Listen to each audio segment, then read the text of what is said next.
Hi everyone and welcome to a new episode of Few Minutes with Harvey.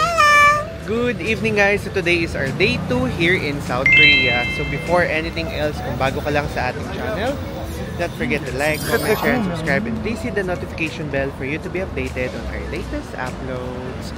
So this is a continuation vlog lang naman nung ating previous vlog on where nagpunta tayo ng Gyeongbokgung Palace. Nagsuot din tayo ng hanbok. Nagpunta tayo ng bukchon. Bumili tayo ng pabango sa ano yun? Ganhan. And then nag-Daiso tayo. So yun yung maging itinerary natin this morning. And then ayan, dito na lang tayo tumawid. Then ngayon nag-aantay lang kami dahil kailangan namin pumunta ng hindi pala pwede dito kasi di ba naalala mo kanina yung tinawiran natin, wala tayong tatawiran dito sa kabilang side, kaya bumalik tayo. So ngayon ay papunta muna kami ng Shinsegae na department store kasi kailangan namin talagang bumili ng power bank bago kami pumunta ng Lotte World Adventure na theme park. Yes guys, gabi na kami pupunta, like sobrang late na dahil mas priority namin yung makalibot sa labas. And then, kung ano lang yung kakayanin ng oras before mag-close yung Lotte World, yun lang yung lilibutin natin. So, this vlog is solely for that. Sa Lotte World lang talaga. So, kung pag nag-search kayo, Lotte World Adventure, use the Neighbor app para hindi kayo mahirapan. And then, medyo traffic lang ngayon kasi ang dami nagpo-protesta kasi may protest sila kanina and ang daming police. Pakita ko sa inyo. Ang dami talaga, like literally nakakalat yung mga policemen ngayon. And ayun lang naman tayo pupunta sa Shinsegae na department store. Then titingin lang tayo ng murang power bank. So tatawid lang tayo and then balikan ko na lang kayo. Siguro naman meron naman underground, no, papunta sa kabila. Dito na lang tayo dumaan. So, balitaan ko na lang kayo pag nakarating na tayo doon. And hopefully, tama itong ginagawa namin. Hanggang 10 PM naman yung hanggang 10 PM naman siya. So, kung 1 hour yung biyahe, 7, 8, 9, may 3 hours tayo para maglibot sa Lotte World. More of, tamang walk trip lang tayo sa loob. Explore lang natin yung ride sa kaya. And then yung hindi, no? E di wala.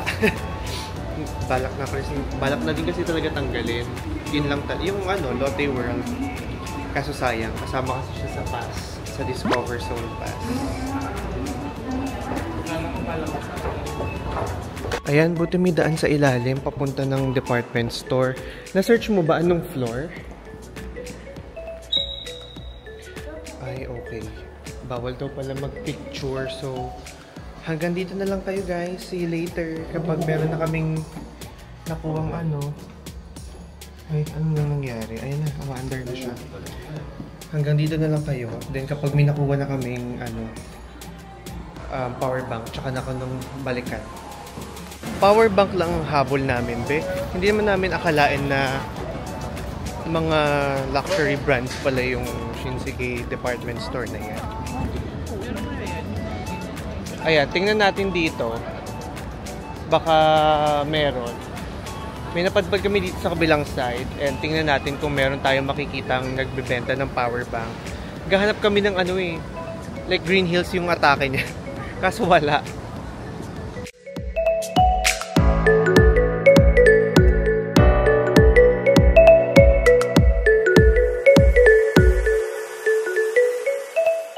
Eto guys, baka meron Divisoria Fields dito. Divisoria at Baclaran Fields. Minsan mas matutuwa ka pa sa mga ganitong market kasi mas marami kang magiging option. Ayan night market. Night market dito. Ngayon pa lang sila nagliligpitan na sila. Babalikan natin to bukas. Grabe, ang ganda mga jackets, bags,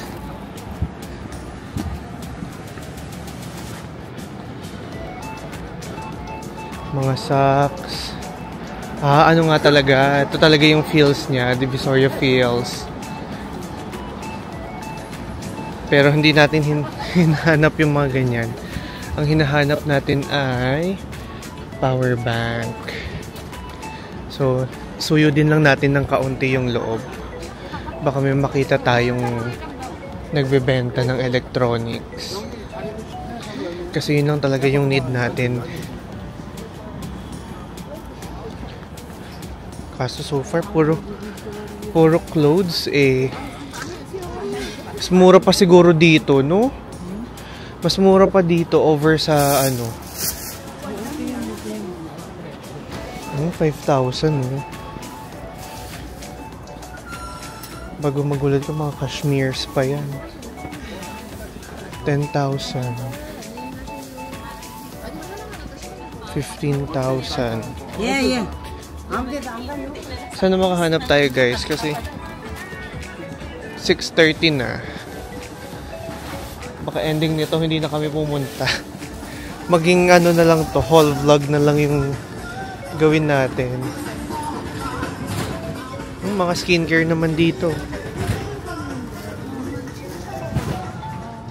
Silip-silip. Baka may power banks. Ay, nakaharap lang kayo dyan, ha? Para lang makita nyo kung ano yung mga binibenta nila. Kaso parang wala, guys, eh. Ito, kainan yung side na yun. Oh. Maganda to balikan ng umaga. Wala, eh. Mags. Check mo. Mga shoes. Wala talaga. Parang delikado tayo, guys, na makahanap ng power bank. Nandito na tayo ulit sa protest area. So yun, ito yung market. Ito meron pa dito. Bukang dito meron na siguro dito. Let's try our luck. Napaswerte pa kami ng lakad-lakad lang kami. Ayan, tuloy lang natin ng pagse-search. Itong mga magagandang shops din dito, 5,000. Balikan natin to. Lalo na pag open, ayan, mga medyas. Na alin? Hindi, iba naman yung inaanap niya at ano yun? Branded.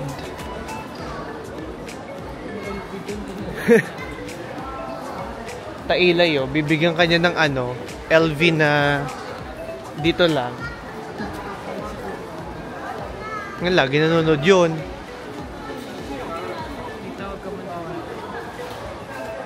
Wala talaga. Eto mga hindi pa lang mga BTS. Walang yung mga pagkain, guys, Anong market nga ba to? Ending na pa, extra vlog pa tayo. Nadagdag pa to, steam buns, masarap.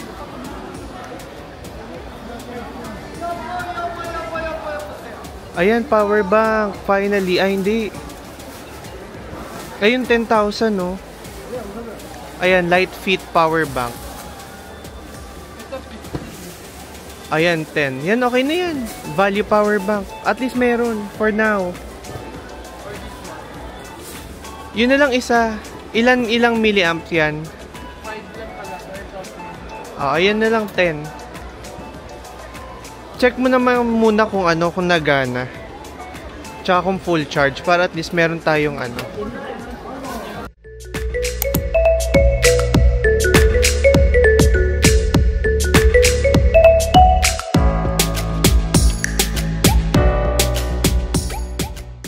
Bumili tayo ng kimchi.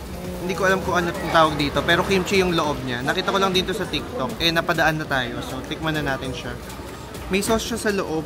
Ayun, may parang yellow. Pero, parang di ko feel.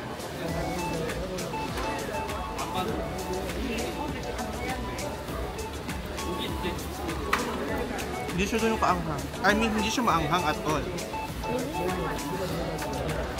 Ang presyo niya ay 5,000 for 5. For 10 pieces, 8,000 won.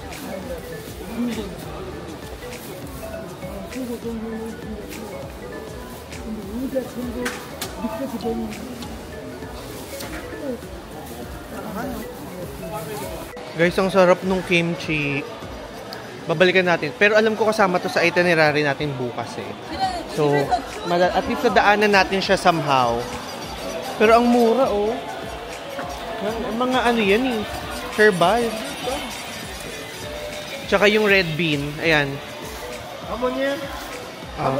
Ano masasabi mo? Sarap.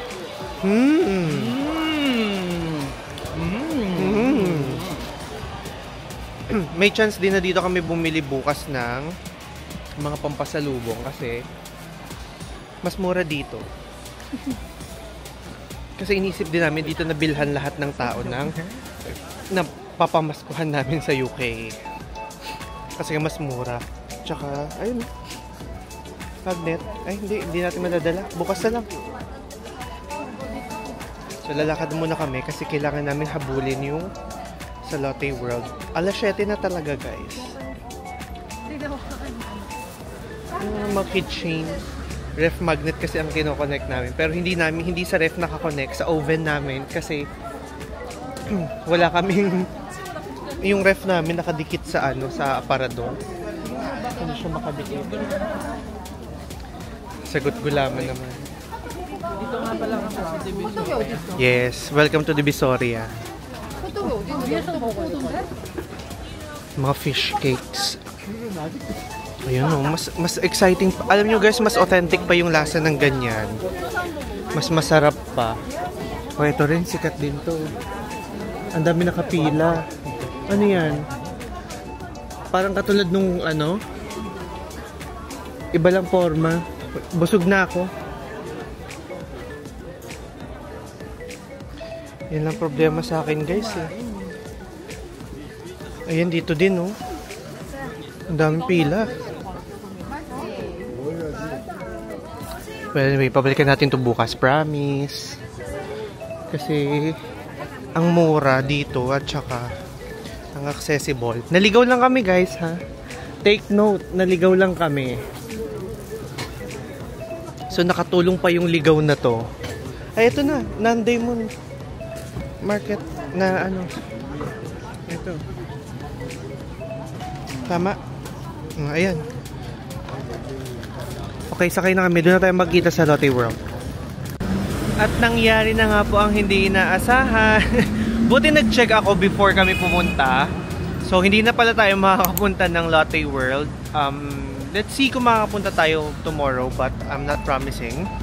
So, now nag-alter lang tayo ng itinerary. So, nagpunta na rin pala tayo ng Nandaemun Market. So, yun din pala yung dapat na itinerary natin tomorrow. So, at least nabawasan kami na pupuntahan bukas. Pero I doubt it na makakapunta pa tayo ng Lotte World. Although, yeah, it was a nice experience.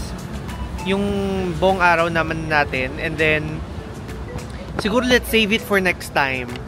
Since 3 years naman yung visang nabigay sa atin. So, nandito tayo ngayon sa Dongdaemun. And nasa likuran natin yung Dongdaemun Plaza, City Plaza na ginawa ni... Sino nga ba ito ulit? Ni Zaha Hadid.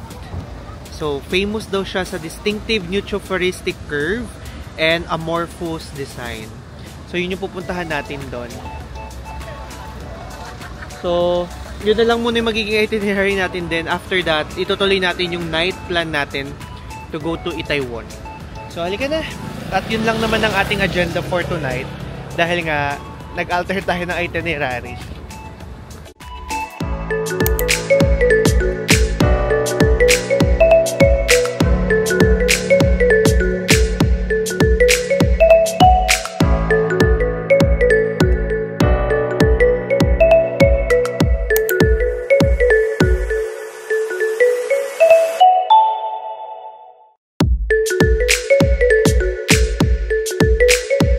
Ang husay naman ng architect nito guys, yung Zaha Hadid.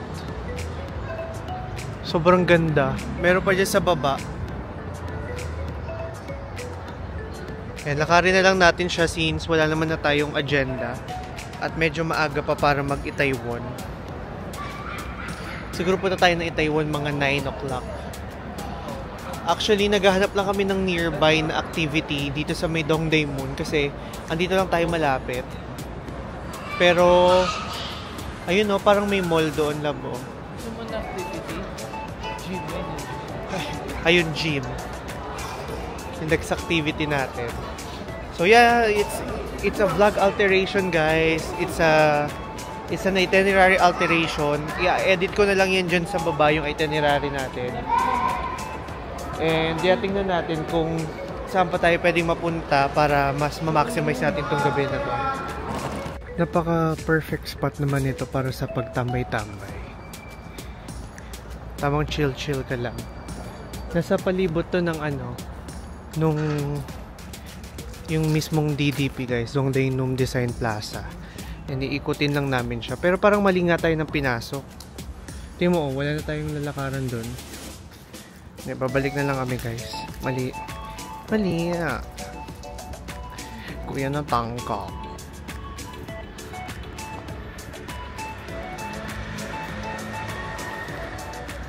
Kuya na tangka. Meron sana dyan yung Sparex na Jimjibal.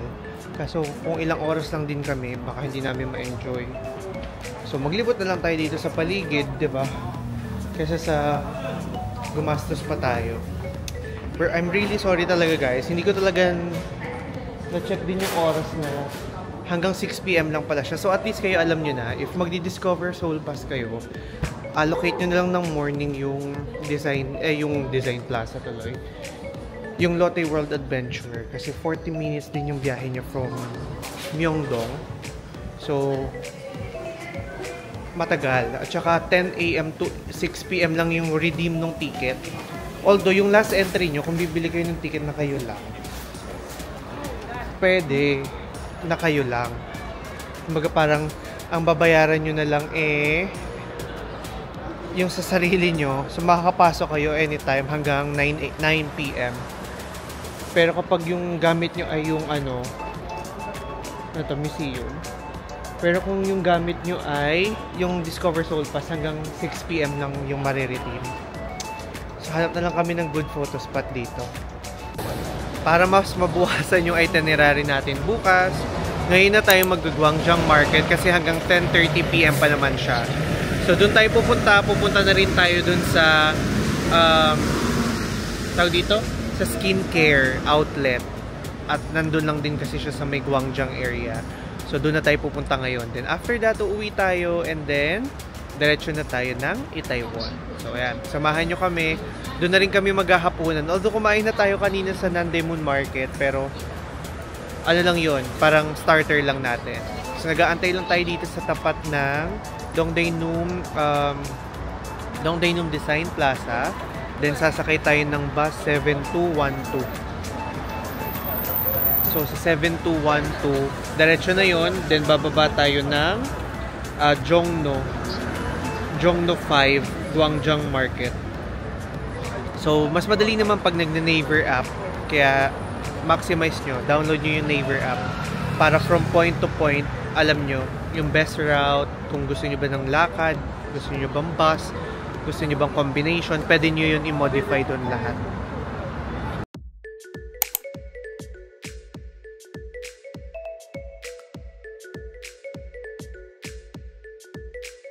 Ayan, hindi na ako modus ha. Ito na talaga yung sa skincare na pupuntahan natin.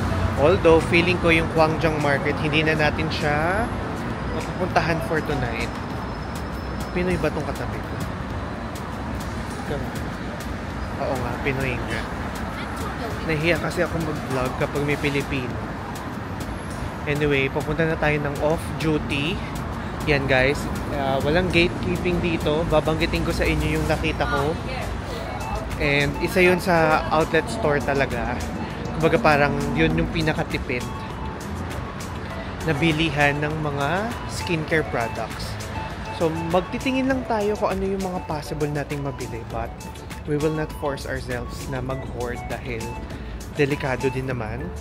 Dahil hindi natin sure kung okay ba siya sa mukha natin or baka mag-react. So, pili lang tayo ng kaunti. Meron lang ako nakitang brand na talagang yun daw yung nakakapagpa-glass skin. So, yun yung bibili natin. Dito na tayo. Ayan na! Off duty!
Yan, kakayanin natin niya, pag-aaralan natin. Alam nyo ba guys, bumili si RM ng foundation dahil gusto niya mag-try ng male makeup. Ako kasi hindi ko alam kung ano yung shade ko at saka hindi ko alam kung paano yung kakakutkutin yung muka. Sa skincare pa lang, sobrang tagal ko na sa bahay guys, kaya lagi akong late sa trabaho. Hindi man late, like 2 minutes, 3 minutes, late pa rin actually. So yung binili namin, magkano lahat yan? 75,000. 75,000 won na 36 pounds. Ang dami na nun ah. Na 36 pounds lang siya lahat. Sabihin mo mag-haul. Yan, mag-haul tayo ulit mamaya. Bago tayo... Oh! Ay, bago natin i-end yung ano, or i-haul natin siya ng bukod. Lahat ng mga buys natin sa... dito sa Korea. So ngayon, titingnan lang natin kung may makakainan pa tayo dito sa Gwangjang Market. But if wala, bukas babalikan natin siya at saka yung Dongdaemun kasi malapit lang. Yung Dongdaemun malapit lang kasi sa bahay yun. So, yun ang pupuntahan natin. Ito kasi medyo away na to eh. So yan, pakita ko lang sa inyo. Actually, ligpitan time na. Hanggang 10:30 lang sila. So, mas buhay to ng umaga.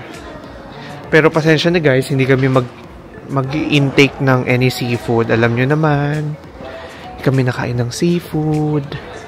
So, hanap tayo ng hapunan natin. Actually, ito rin gusto ko din bumili ng ano eh.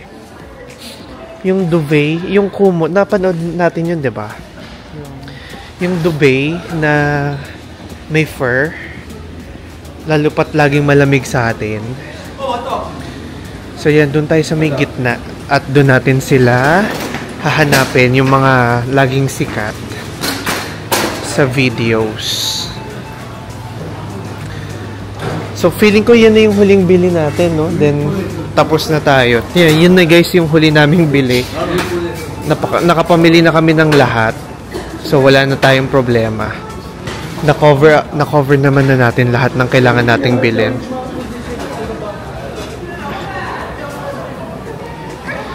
So, punta lang tayo sa gitna and then explore natin kung ano pa yung mga pwede nating mabili, guys. Actually, hapunan. Yan. Bago tayo pumunta ng Itaewon.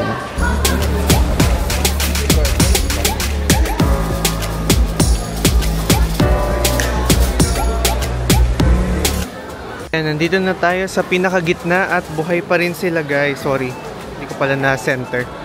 Buhay pa din. Ako, ang gusto kong kainin ngayon ay... bibimbap. Yun ang gusto kong kainin ngayon.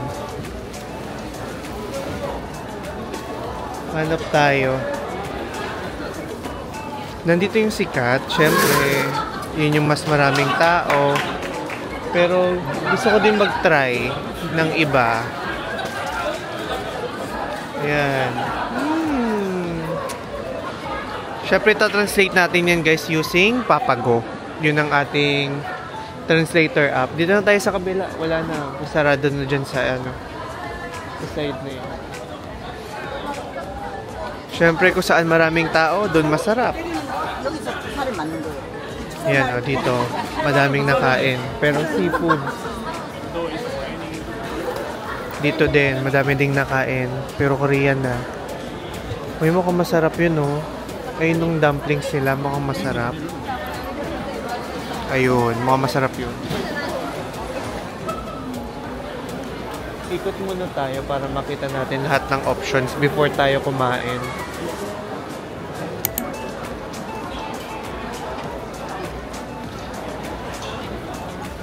Oo, halos pare-parehas lang din naman. Depende na lang din sa luto.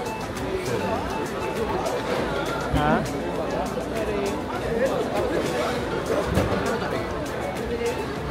So, translate na lang na. Ay, hindi, meron pala. Ayun, may braised pork. Oo. Ayun yung dugo yun eh. Yung sausage na yan. Ayan. The local experience. Yung nakaupo ka talaga. Pero syempre, ako actually, kung hindi mo gusto yung... Kung halos pare-pareho lang sila, kakain ako kung saan merong matandang nagtitinda. Kasi syempre, yun ay nagtatrabaho na lang to make a living para makasurvive.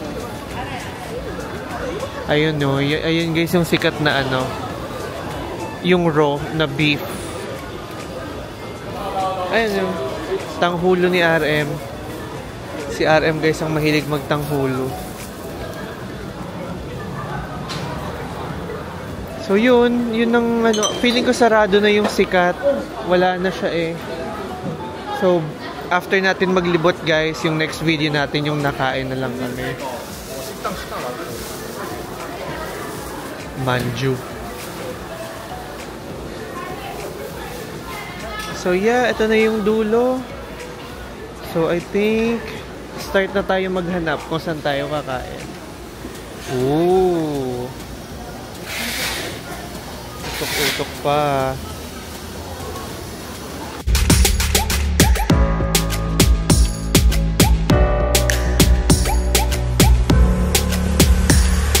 Order na kami ng pagkain and order tayo ng fish cake, ng japchae, tteokbokki, tsaka ng dumplings.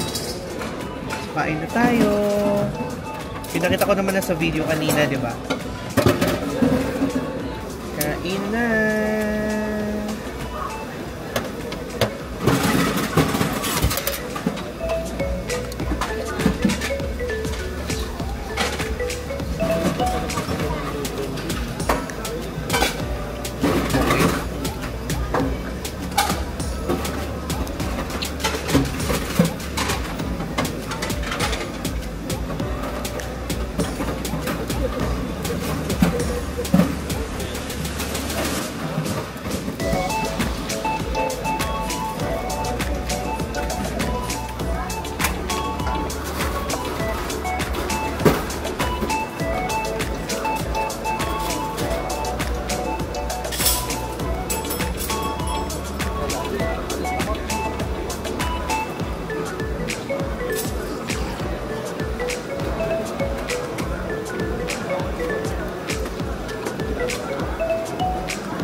Busog na naman kaming dalawa. Ayan, naduduwal na yung isa. Yung pagkain namin ay inabot ng 26,000 won. So, mga nasa magkano yun? Mga nasa 10? 10 pounds yata. Oo, no? 10? Kasi 5,000 ay... Ayan, mga 12 pounds. Pero dalawa na kami nun. Ito na yung pinakamura naming meal so far. Ngayon, pabalik na muna kami ng hotel. And, ibababa lang namin yung pinamili namin. To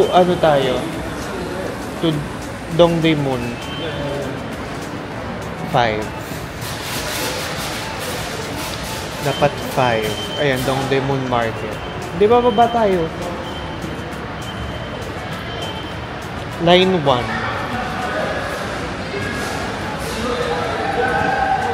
So, yun lang muna. Doon na tayo magkita-kita sa bahay. Papakita ko sa inyo yung mga pinamili naming skincare product. Bago, doon ko na rin tatapusin yung vlog kasi for sure, wala naman na kayo ibang maiintindihan dahil yung next naman ay puro party na. Magtatry lang kami mag-party dito. We're back na sa ating hostel and mag-haul tayo before ko i-end tong vlog na to.